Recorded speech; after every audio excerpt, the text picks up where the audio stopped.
The problem is we are going to a digital currency society where cash will be gradually eradicated, either through non-use or a lot of countries and a lot of governments are trying to actively ban it. So they're putting limits on how much you can use cash, say, $1,000, and if it's more than $1,000, using cash is illegal.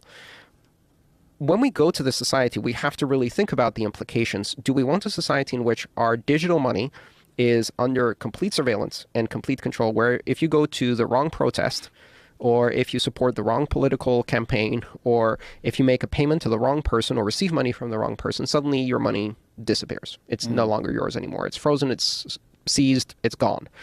And someone has control of that. Corporations, banks, governments, and in most cases, there is no difference between corporation, bank, and government, right? And so that's one scenario. And the other scenario is one in which individuals control their money. And it is digital money, but it's digital cash like Bitcoin, where you can pay an individual from one person to another, just like I can with cash today, without any other party getting involved. What really strikes me as amazing is that we've gotten used to this idea so quickly, which is that we no longer pay people.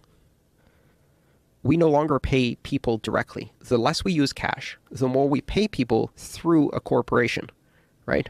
So from tipping your valet to tipping your taxi driver to tipping wherever, tipping is pretty much the last remaining part of our society where cash is used to pay from one person who is not an incorporated entity to another person who is not an incorporated entity. Everything else you have to pay through a corporation, whether it's a bank, right? Whether it's Venmo, whether it's PayPal, whether it's any of those things. And we've gradually gotten used to this environment where we can't pay another person unless there's a corporation involved. And that's astonishing to me. And as cash disappears, that then becomes a final fact, that every single payment in your life will be from you to a corporation. And that corporation takes a piece of that, every single thing. And not just that, it doesn't just take a piece, it also controls and surveils and monitors your use. And if you violate the terms and conditions, you are destitute. Wow. So the issue is not what we have today versus the digital currency of the future or Bitcoin or whatever. It's both futures are digital currency, and in both futures, cash will no longer exist. That is inevitable. We are going down that road, and now we have to choose.